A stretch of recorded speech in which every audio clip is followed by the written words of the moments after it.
자, 7월 28일이고요. 이제 어제 우리가 이렇게 회원가입 페이지를 이제 준비를 해 놓은 상황이었어요. 그래서 몇 단계를 거쳐서 이제 진행을 할 건데요. 첫 번째 스텝은 이런 식으로 이제 입력 여부를 확인해서 입력이 안 된 경우에는 이렇게 포커스가 이제 부여되는 형태예요. 스텝 1에서 아직 뭐 입력 값의 형식을 검사하지는 않고 있습니다. 아직 정규 표현식이 등장한 타이밍은 아니에요.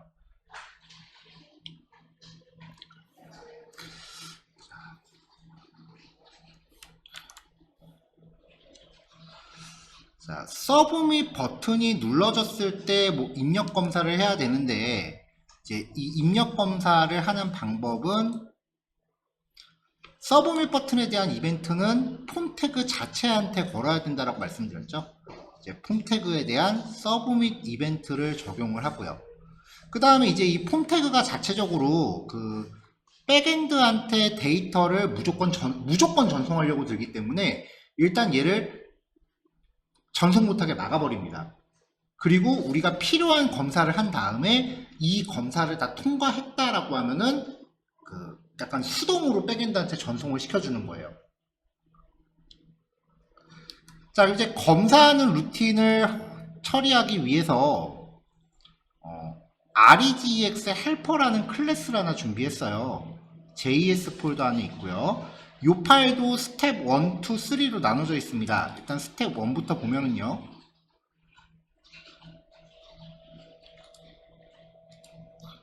자, 이 파일에는 이제 클래스를 두 개를 넣었는데요. 첫 번째는 이제 REGX 헬퍼라는 클래스. 얘는 싱글톤으로 준비를 했고요.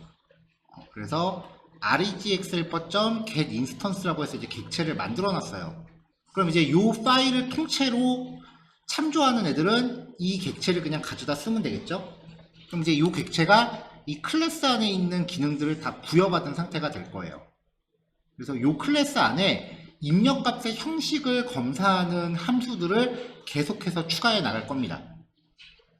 그럼 만약에 여기서 입력이 안 됐거나 아니면은 내가 원하는 형식에 부합하지 않거나 하면은 이제 문제가 생긴 거 아니에요. 그럼 이제 이런 상황이 발생하면 throw new error 이렇게 해서 에러를 발생시키려고 했는데 이것만 갖다가는 에러 원인이 뭔지 디테일하게 알려줄 수가 없으니까 에러라는 클래스를 자바스크립트 안에 내장되어 있는 클래스죠. 이 클래스를 상속받는 문자열 형식 예외라는 이름의 에러 클래스나 정의를 했습니다.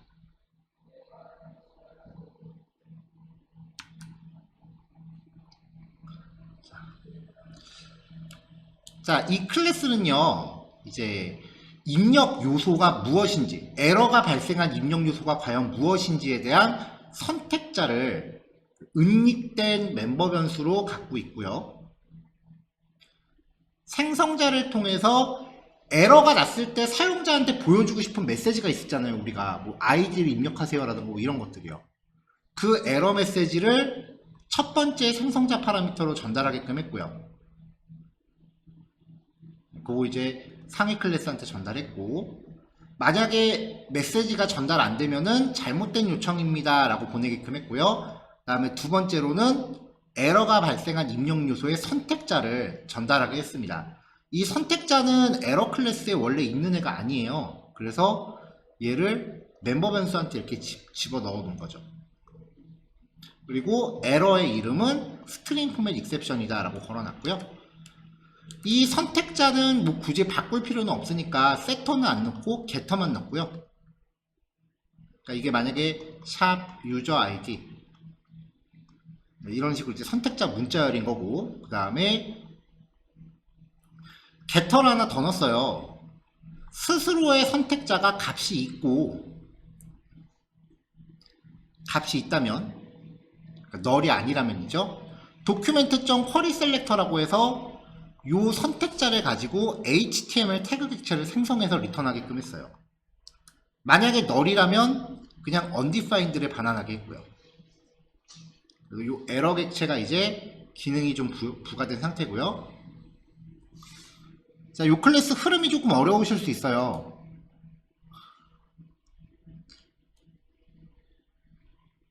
자, 싱글톤에 대해서는 이제 어제도 얘기했으니까 뭐 요거는 이게 싱글톤이다 요 정도만 말씀드리고 넘어갈게요. 여기에 이제 첫 번째 기능으로 입력값의 여부를 검사하는 기능만 넣습니다.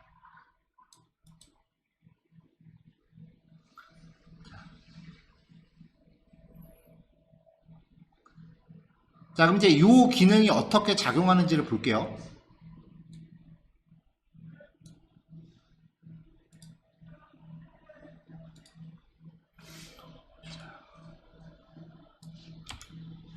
자, 일단 트라이 캐치가 없는 상태라고 가정하죠.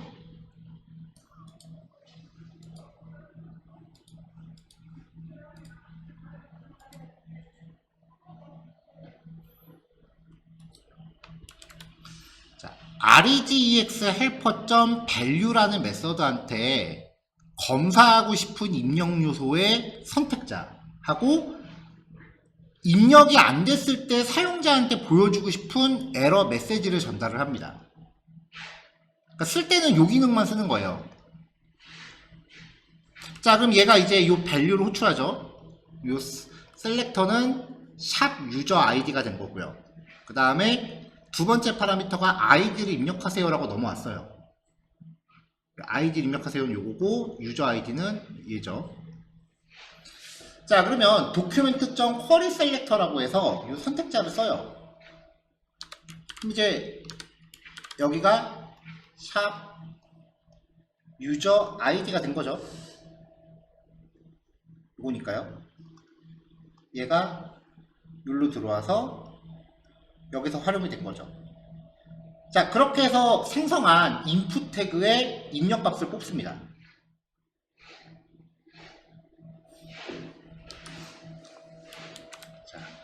이 입력값이 undefined 이거나 아니면 null이거나 아니 그것도 아니면 입력값의 형식이 문자열인데 입력값에서 앞뒤 공백을 제거했더니 글자 수가 0이라면 자, undefined나 null이라는 거는 없다는 뜻이니까 그럴 만한데 그 스트링일 때, 문자열일 때 공백 제거한 글자 수를 카운트하는 이유는요. 아이디에다가 띄어쓰기만 겁나 열심히 쳐도 입력한 걸로 치기 때문에 그래요. 근데 트림을 처리하면 띄어쓰기는 다 없어지거든요. 앞뒤 띄어쓰기는 없어지거든요. 물론 A, B가 있다면 중간에 띄어쓰기는 없애지 못해요. 앞뒤에 있는 띄어쓰기를 제거했을 때 글자 수가 0이라는 거는 진짜 입력 안 한 거죠. 자, 그러면 throw new string format exception 한테 MSG와 선택자를 다시 전달합니다. MSG와 선택자를 전달합니다. 자, 그러면은 자바스크립트는 throw라는 구문을 만나면 여기를 에러로 인식해요. 강제로 에러를 발생시킨 거예요. 만약에 이 if문에 걸리는 게 하나도 없다면 입력값이 정상적인 거니까 true를 리턴합니다. 그럼 여기는 true가 되니까 문제없이 그냥 넘어가는 거예요. 하지만 이 if문에 걸렸다라는 거는 뭔가 비정상적인 상황이라는 거고 이 에러를 throw 발생했으니까 여기가 에러예요. 근데 자바스크립트는 에러가 나면 연쇄 반응을 일으킨다 그랬죠. 여기가 에러라는 거니 밸류를 호출한 여기도 에러라는 거예요. 그래서 프로그램이 여기서 다운됩니다. 이 상태로 하면요.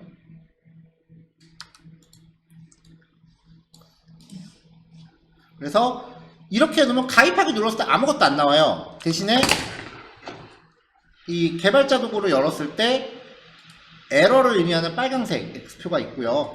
콘솔을 보면은 스트링 포맷 익셉션이라는 형태의 에러가 발생했다는 걸 알 수 있어요. 이 에러가 난 상태에서 지금 뻗은 거예요. 그럼 이 에러는 자바스크립트에서 발생시킨 에러라기보다는 지금 이 코드에 의해서 인위적으로 만들어진 거잖아요. 그럼 이제 HTML 쪽에서는 이 에러에 대한 대비를 해줘야 돼요.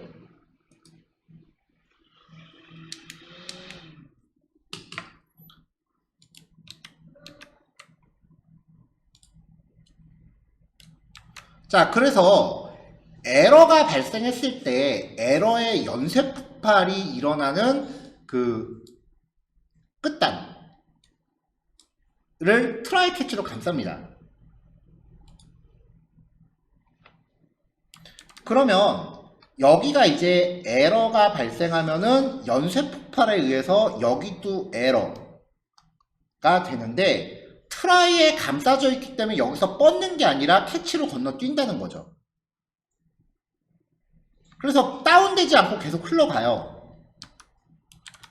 이때 이 캐치로 발생되는 E가 New String Format Exception, 요 객체가 되는 거예요.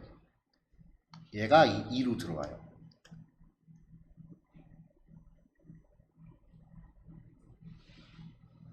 이거는 뭐 이해의 영역이 아닙니다. 일단 흐름을 외우셔야 돼요.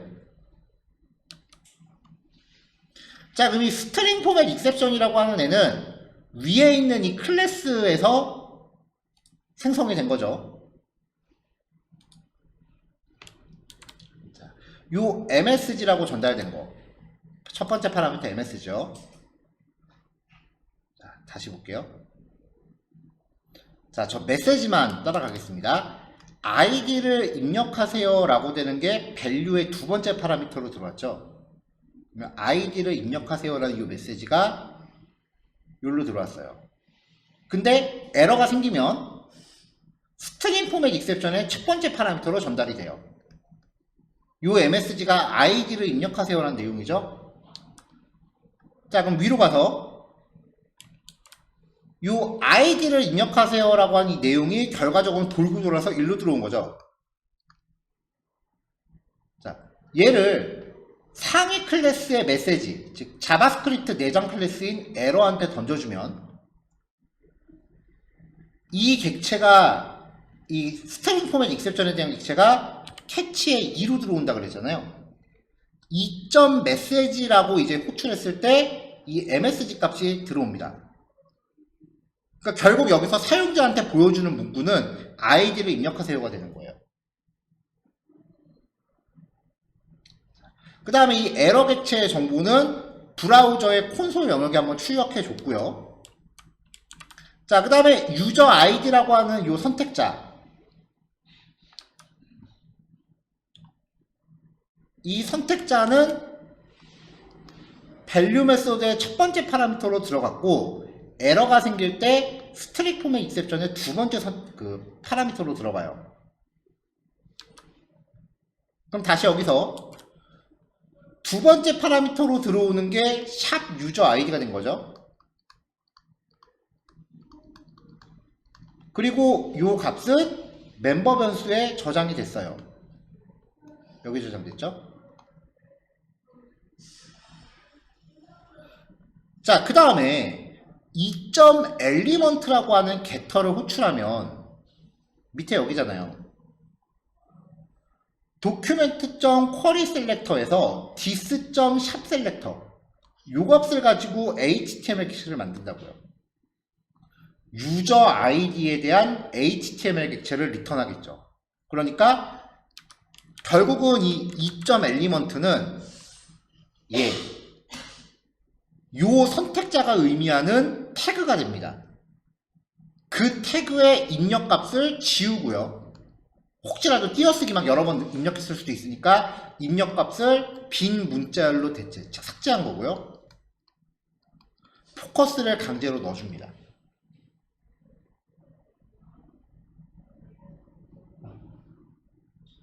흐름 따라가는 게 좀 복잡해서 이거는 만약에 이 흐름이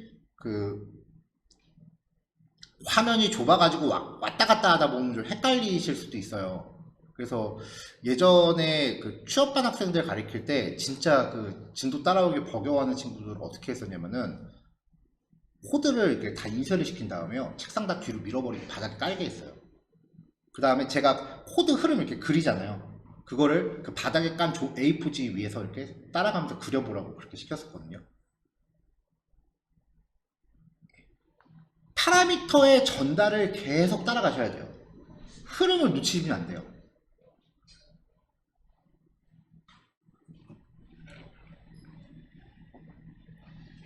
네. 이 흐름은 아마도 그 우리가 같이 공부하는 코드 중에는 상당히 고급에 속할 겁니다.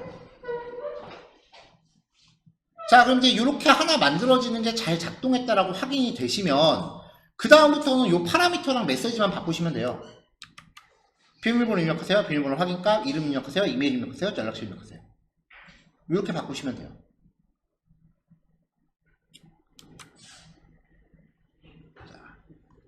입력값 하나 검사하는데 만만치가 않죠. 네, 이제 시작입니다.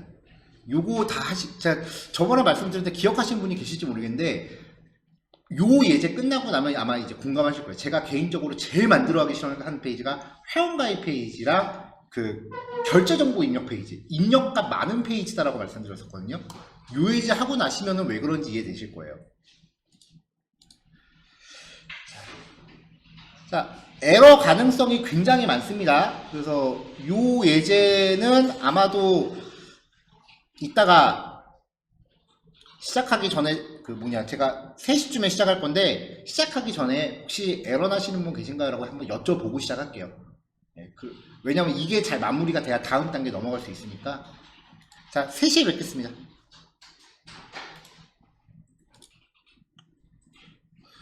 자, 이제부터는 이 REGX 헬퍼 클래스에 이제 필요한 기능들을 메서드 단위로 계속 추가만 해 나가면 돼요. 그래서 추가될 기능들을 먼저 살펴보면은 이제 맥스 랭스, 입력값이 지정된 글자 수를 초과했는지 검사하는 기능이고요. 두 번째는 민 랭스, 지정된 글자 수 미만인지 검사하는 기능. 그 다음에 compare to, 이거는 비밀번호 확인 때문에 만들어 놓은 건데요. 선택자 2개를 보냈을 때 이제 두 선택자로부터 이제 인풋 태그를 가져와서 두 개의 입력값이 동일한지를 비교할 거예요. 그리고 체크, 라디오나 체크박스가 선택된 항목이 있는지 검사하는 기능. 최소 1개 이상 선택해야 될 때는 이걸 쓰면 되고요.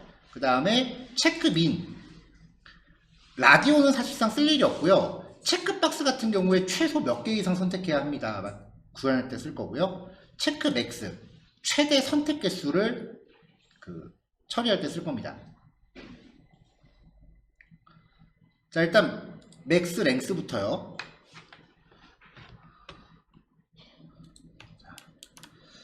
자, 일단은 모든 기능들이 값이 입력된 게 있다라는 전제 하에 진행돼야 되는 거니까 dis.value, 같은 클래스 안에 있는 기능에 접근할 땐 dis를 통해서 접근한다고 했었죠.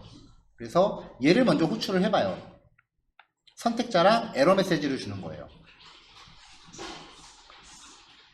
그래서 만약에 입력값이 없다면 여기서 에러가 날 거고요. 여기서 에러가 나면은 연쇄 반응으로 여기도 에러가 날 거고요.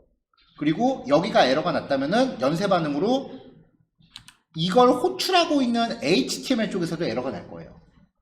거기서는 이제 트라이 캐치로 대비를 하면 되고요.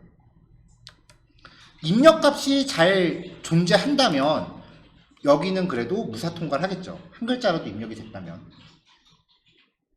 자, 그 다음에 이 선택자를 사용해서 입력 태그를 다시 가져오고요. 거기에서 입력값을 취합니다. 입력값에서 앞뒤 공백을 제거한 다음에 글자 수를 체크한 게 내가 원하는 글자 수, 예를 들어서 여기에 5라고 지정했다 라고 하면은 내가 원하는 5글자보다 커야만 에러로 인식을 하는 거예요. 그러니까 5글자를 넘어가면은 에러가 나는 거죠. 컨텐트가 선택자가 갖고 있는 입력 태그의 밸류 속성, 거기에 있는 값을 가져와서 앞뒤 공백 지우고 글자 수를 체크했더니 내가 지정한 글자 수보다 크더라. 그러면 에러. 에러가 안 나려면은 이 렌에 지정한 것보다 글자 수가 작아야 되는 겁니다. 자, 요 코드를 그대로 복사한 다음에요. 요 부등호만 방향을 바꿨어요. 그러면은 글자 수가 내가 지정한 글자 수보다 적어지면은 에러가 나는 거죠.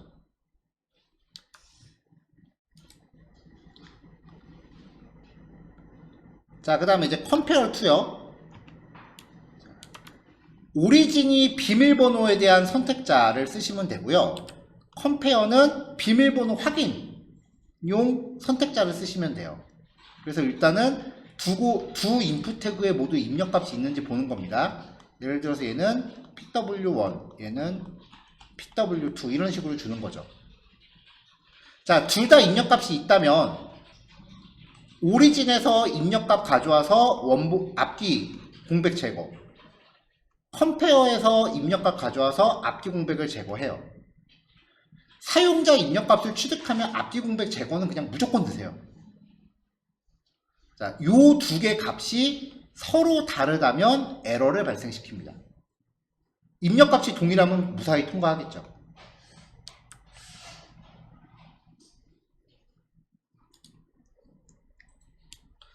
자, 라디오나 체크박스는 배열로 취급되니까 요 선택자는 웬만하면 이제 클래스 타입이어야 될 거예요. 쿼리 셀렉터 올로 한꺼번에 다 가져옵니다. 자, 이렇게 가져온 애를 배열로 변환하고요. 요거 우리 지난주에 코드 봤었던 거예요. 배열로 변환하고 필터를 거는데 체크된 항목만 걸러내는 거죠.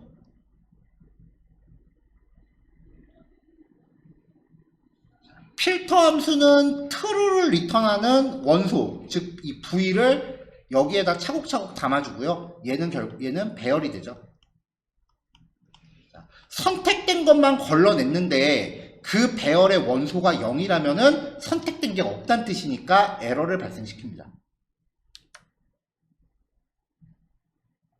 자, 체크 min 같은 방식으로요. v 여기 V에 체키드 선택된 것만 필터를 걸어요. 선택된 것만 가져왔죠. 선택된 항목의 배열 길이가 내가 지정한 개수보다 작다면 부족한 거니까 에러 발생. 체크 맥스는 코드 그대로 복사해서 부등식만 바꿨습니다. 자, 그럼 이제 얘를 놓고 회원가입 스텝 2로 가면은요, 이제 자바스크립트 쪽에서 만든 기능만 더 넣어줘요. 아까는 밸류들만 쭈루룩 있었어요. 자, 이제 id부터 검사 항목을 늘립니다. 자, id 최소 4글 min length 입력 글자 수의 최소 글자 수였죠. 최소 4글자 이상. max length 최대 20글자까지. 자, min length 최소 4글자 이상, 맥스 랭스 최대 20글자까지 비밀번호고요. 자, 그 다음에 비밀번호 확인 입력 여부 검사하고 compare to 유저 PW와 유저 PW 리 요 두 가지에 대해서 입력값이 같은지 검사하는 거죠. 에러가 났다면 요 메시지가 나올 거고요. 자, 이름 왜 자꾸 이러지? 자, 이름이요. 최소 글자 수는 2글자, 최대 글자 수는 10자까지만 입력받게 했어요. 자, 이메일하고 연락처는 그냥 입력만 받으면 되고요. 성별은 라디오였어요. 그러니까 라디오는 어차피 체크할 수 있는 개수가 1개로 제한되어 있으니까 얘는 그냥 체크 여부만 검사했습니다. 수강 과목, 체크 여부 검사하고요. 그 다음에 수강 과목에 대한 최소 선택 개수 min 2개 이상, 체크 맥스 최대 4개까지. 사용자한테 입력 양식을 제시하면은 이렇게 굉장히 디테일한 검사가 들어가요.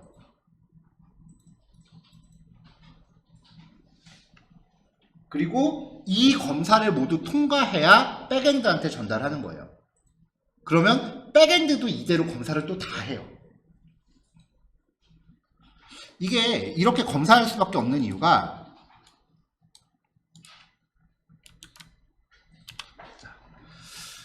프론트가 있고요. 백엔드가 있을 때 결국은 프론트에서 입력한 내용은 여기 입력한 내용은 선택, 체크한 거 다 포함이에요. 입력 내용은 새로 고침하면 날아가요. 그래서 그거를 저장하기 위해서는 백엔드한테 전송을 해야 돼요. 저장해주세요 라고 전송을 해야 돼요. 이때 사용하는 기술이 이제 우리가 다음 주에 주로 배울 AJAX라는 기술이에요. 그럼 백엔드는 전송받은 거를 이제 수신을 합니다. 그리고 이거를 데이터베이스라는 시스템에 넣어요. 통칭 줄여서 DB라고 합니다. 여기다 저장을 해요. 일단 궁극적으로는 DB에 저장하는 게 목적인데 프론트엔드는 죽었다 깨도 DB에 다이렉트 접근이 안 돼요. 원래 못해요. 그래서 백엔드가 그거를 대신 토스해 주는 거예요. 근데 그 DB라고 하는 곳이 쉽게 그 비유적으로 설명드리면은 마치 엑셀 표처럼 생겼거든요. 엑셀 표처럼 이렇게 저장해야 되는 항목들이 있고 입력한 내용을 이렇게 한 줄씩 한 줄씩 넣는 거예요. 근데 이 각각의 칸마다 저장할 수 있는 값의 형태라던가 글자 수라던가 그런 것들이 다 사전에 픽스가 돼요. 그걸 안 맞추면 에러가 나요. 근데 백엔드는 웃긴 게 에러가 나면 소스 코드 일부가 브라우저에 그대로 노출이 돼요. 에러가 나서 뻗어버리면. 그러니까 우리가 지금 웹브라우저에서 요거 실행했을 때 만약에 트라이 캐치가 없다면요. 여기서 뭔가 문제가 생기면 아까 브라우저 콘솔에 에러 나는 거 확인했잖아요. 자, 이렇게 해서 딱 에러가 나면 이렇게 에러가 발생을 하잖아요. 그리고 여기서 지금 에러가 어디서 나고 있다라고 지금 보여주는데 이거 클릭하면은 거기 코드가 이렇게 보이거든요. 백엔드도 마찬가지예요. 이런 식으로 이제 에러가 나면은 이 에러 메시지 자체에 소스 코드 일부가 그대로 노출이 돼 버려요.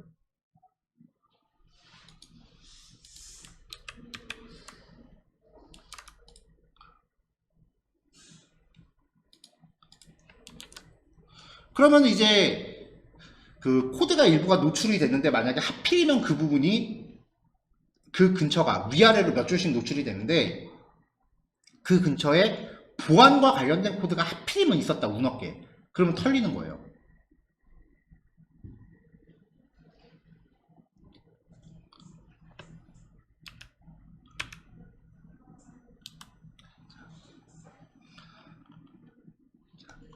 프론트가 있고 백엔드가 있고 데이터베이스가 있다.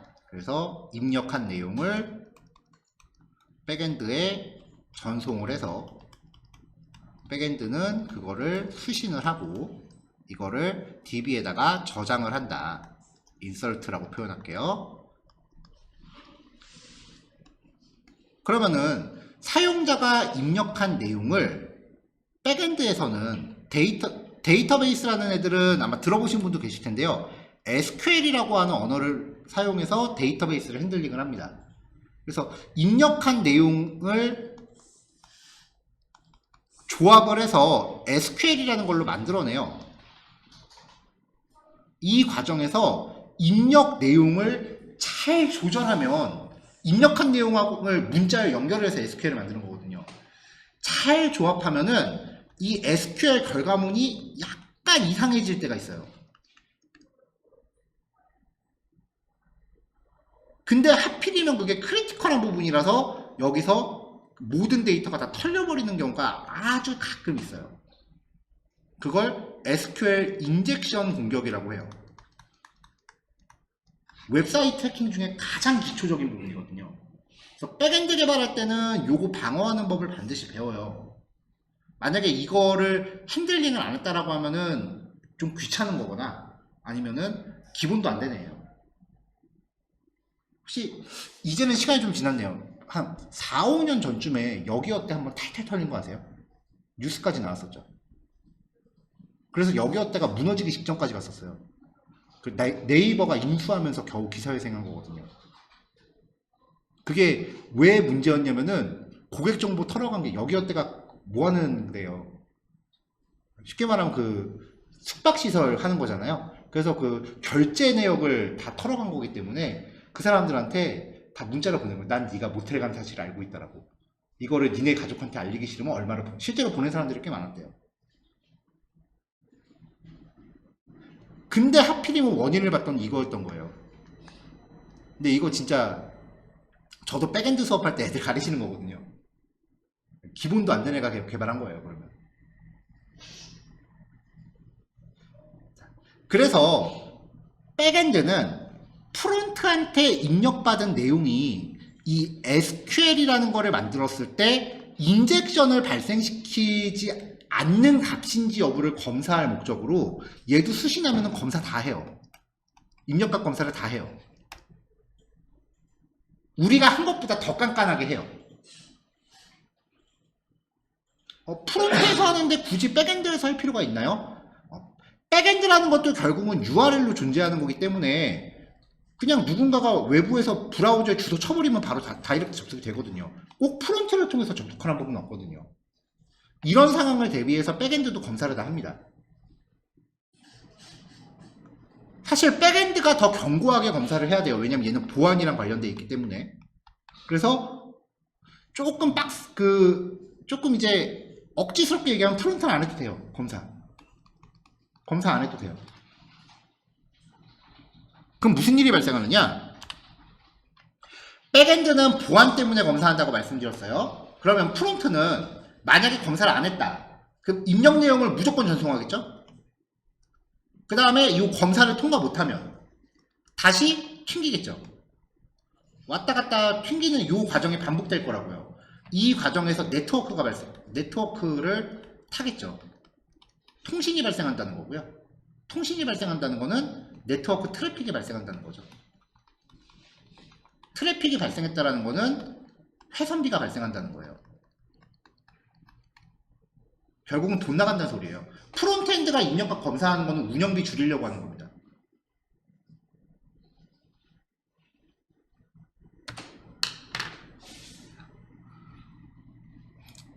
자, 갑자기 별거 아닌 애들이 갑자기 돈줄이라고 생각하니까 달라 보이시죠? 근데 보면은 이제 입력 폼 하나별로 검사하는 항목들이 만만치가 않아요. 이거를 만약에 이렇게 모듈화를 안 하고 일일이 이걸 if문으로 다 구해낸다라고 하면은 우리 입력 요소 처음 했을 때 이마만큼의 if문으로 해야 된다라고 하면 그냥 입력값 요거만 갖다 넣어볼게요.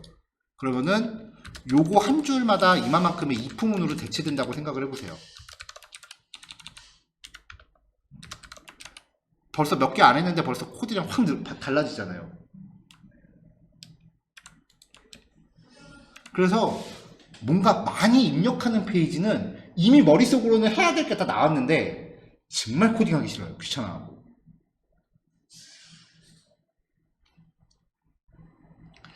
자, 여기까지는 이제 우리가 배웠던 수업 내용 안에서 그 배열 핸들링으로 처리할 수 있는 겁니다.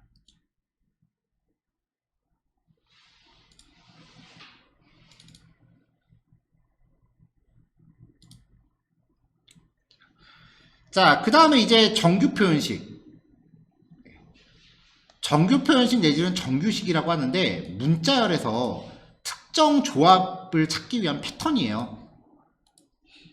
그래서 자바스크립트에서 이 정규 표현식을 객체로 핸들링을 하고요. 이 객체가 갖고 있는 테스트라는 메서드를 쓰면 그 문자열이 이 표현식에 부합하는지를 검사할 수 있어요.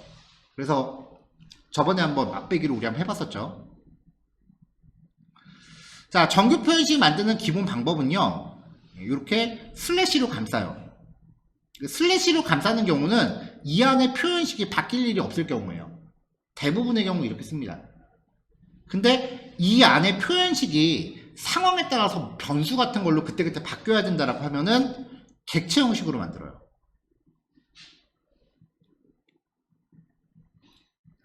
근데 이렇게 만드는 객체로 만드는 것보다는 이렇게 그냥 바로 들어가는 게 더 일반적이에요.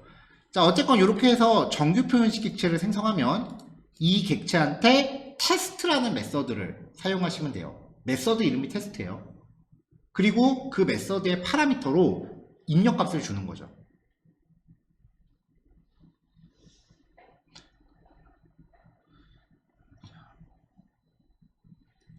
자, 뭐 이렇게 단순한 문자열로 구성되거나 아니면은 이렇게 혹은 슬래시랑 뭐 이런 식으로 복잡한 특수문자 조합으로 만들기도 해요. 몇 가지 이제 케이스를 보여드릴게요. 일단 정규 표현식을 어떻게든 만들어요. 얘를 가지고 테스트라는 메서드를 호출하시는데 여기다 검사할 내용을 줍니다. 이 검사할 내용은 input 태그의 사용자가 입력한 값. 여기에 부합하면은 true를 리턴하는 메서드이기 때문에 그거를 부정합니다. 그러면 충족하지 않을 경우가 되는 거예요. input 태그의 내용이 regx가 담고 있는 정규 표현식을 충족하지 않는다면 여기서 우리가 에러를 만들어 주는 거죠. 자, 자주 쓰는 거 이렇게 보시면 돼요. 여기부터 여기까지가 모든 글자라는 뜻이에요. 그 모든 각각의 글자가 0에서 9 사이. 숫자만 입력받겠다는 거죠. 자, 여기는 여기부터 여기까지가 모든 글자라고 말씀드렸죠. 모든 글자가 소문자 A부터 Z 혹은 대문자 A부터 Z. 자, 그럼 응용하면 밑에서 나올 텐데 대문자 A-Z 대문자 AZ 그리고 0, 9 이렇게 하면은 영어하고 숫자만 입력받겠다는 거죠.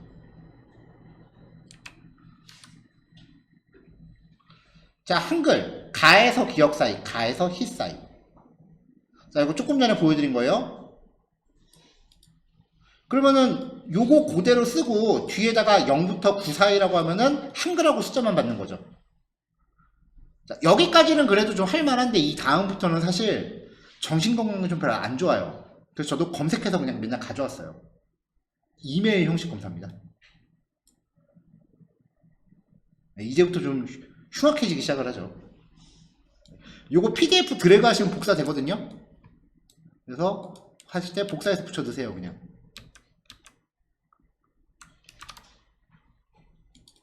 자, 그나마 뒤에 거는 조금 알아볼만 해요. 자, 일단 0하고 1은 고정이고요. 이거를 고쳐야 되나 말아야 되나 지금 되게 고민 중인데, 자, 여기 뒤에 들어가는 글자는 한 글자인데, 한 글자에 대한 식이에요. 한 글자인데 0이거나 1이거나 6에서 9 사이. 여기서 조합되는 게 010, 011, 016, 017, 018, 019 이렇게 나오는 거죠. 원래 핸드폰 번호 앞자리가 다 이거였는데 그 정부에서 강제로 010으로 다 통일했죠. 그래도 한 2, 3년 전까지는 그래도 기존 번호 쓰시는 분들이 계셨는데 지금은 안 계신 걸로 알고 있어요. 그래서 여기 다 지워버리고 0이라고 해도 이제 문제 없을 겁니다, 아마. 자, 그 뒤에 들어가는 게 전화번호 가운데 자리가 디시멀 3자리 혹은 디시멀 4자리. 그리고 뒤에는 디시멀 4자리. 그러니까 이게 예전 같은 경우는 이런 번호 있었어요. 019 700에 이런 번호. 아마 지금은 이 번호 없을 거예요. 이게 뭐였냐면 그때 그 직장 다닐 때 팀원들이 요 번호 하나씩 들고 다녔는데 이게 019 무과금 때 번호예요. 이 통사마다 무과금 번호가 있어요. 그 국제전화 빼고는 다 공짜인 번호들. 그 저런 황금 번호들은 꽤 좋은 거죠. 자, 얘는요 숫자 2자리 혹은 3글자 그리고 3자리 혹은 4글자 혹은 4글자. 일반적인 집전화번호 같은 경우는 패턴을 특정 지을 수가 없어서 이렇게 자릿수만 충족을 시켜놨습니다. 자, 저 수식들을 직접 다 타이핑하진 마시고요. regx 헬퍼 스텝 2입니다.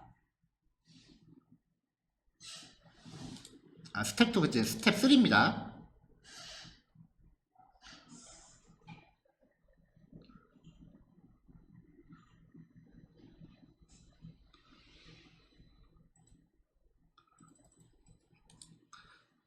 셀렉터라고 하는 메서드를 만듭니다. 얘는 인풋 태그 선택자 그리고 에러 메시지예요. 일단 입력값이 있어야 되니까 먼저 밸류 검사해 주고요. 그 다음에 세 번째 파라미터가 검사할 정규 표현식이에요. 그러니까 이제 얘를 호출할 때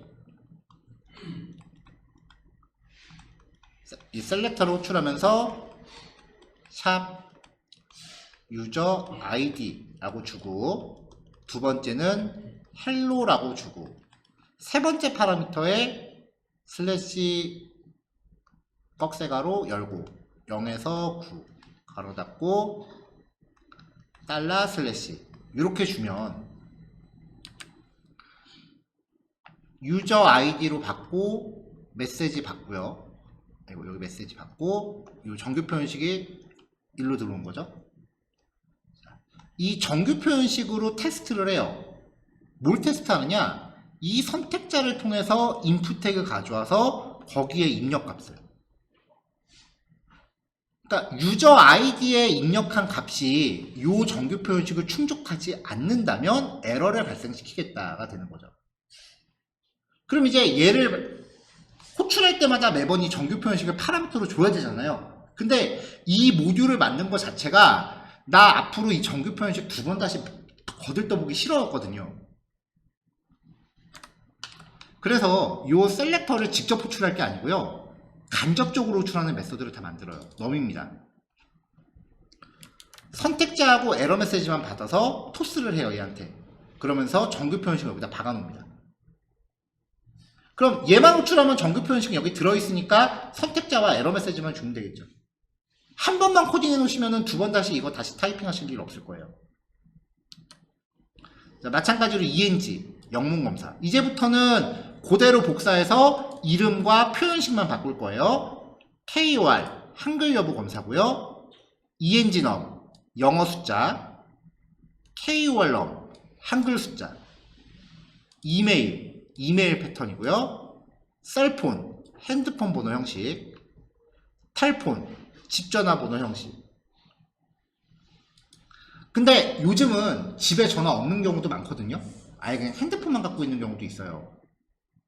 그래서 아예 연락 회원가입 같은 거 할 때 집전화번호랑 핸드폰 번호로 따로 입력받는 게 옛날 스타일이었다면 요즘은 그냥 연락처라고 하나만 입력받는 경우도 많아요. 그래서 아예 그냥 집전화번호, 핸드폰 번호 안 가리고 검사를 해야 될 필요가 있어서 폰. 자, 일단 입력 여부 체크하고요. 핸드폰 번호 형식에 대한 정규 표현식과 집전화번호 형식에 대한 정규 표현식을 각각 준비한 다음에 입력한 내용이 핸드폰 번호 형식도 아니고 집전화번호 형식도 아니라면 둘 다 충족하지 않으면 에러. 이건 따로 하나 만든 겁니다. 필요해서. 자, 이런 기능을 이제 준비해 놓고 나면 HTML 스텝 3요. 일단 하나씩 넣으면 되죠. 아이디는 영어 숫자. 비밀번호는 어차피 한글이 입력이 안 돼요, 애당초.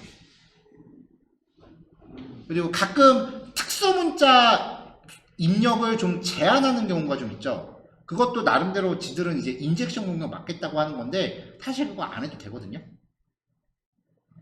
그래서 비밀번호는 입력할 수 있는 값에 제한을 안 뒀고요. 이름 한글만 입력하게 했습니다. 이메일 형식 검사했고요. 그 다음에 연락처는 폰으로 검사했고요. 체크박스랑 라디오 버튼이 좋은 게 얘네들은 검사 안 해도 되죠.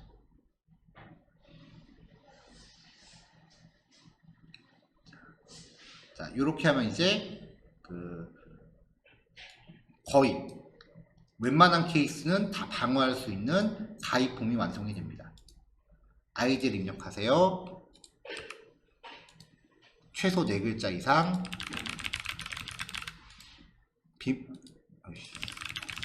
더 입력해야 되네요. 최대 20글자까지. 그리고 영어 숫자로만 입력. 비밀번호 4글자 이상 입력하래요. 비밀번호 확인값. 확인 잘못됐죠? 이름 한글로만 입력하래요. 이메일. 요거는 크롬 브라우저가 자체적으로 해주는 거예요. 근데 크롬 브라우저의 자체 검사 기능은 골뱅이만 있으면 돼요.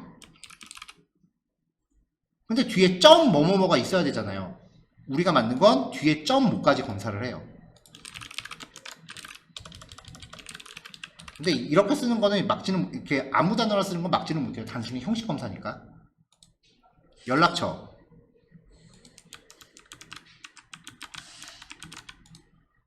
형식 잘못했다 그러죠? 자, 이렇게 해도 입력 잘못했다고 할 거예요. 왜냐면은 그 빼기 기호를 없이 했으니까요.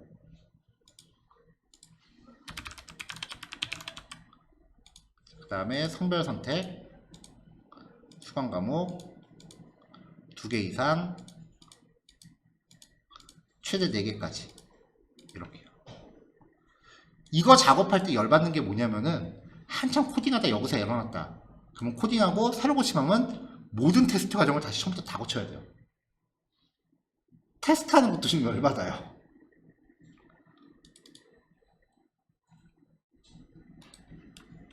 그래서 회원가입 페이지가 사실 손이 되게 많이 가는데, 또 실제로 만들 때는 회원가입을 제일 빨리 만들어야 돼요. 제일 먼저 만들어야 돼요. 왜냐면은 웹사이트에 들어있는 기능의 대부분이 로그인을 했다고 전제하고 진행되는 기능들이 꽤 많거든요. 그러니까 가입하고 로그인은 무조건 빨리 해야 돼요. 그래서 팀전 할 때 보통 여기는 제일 잘하는 사람이 많아요.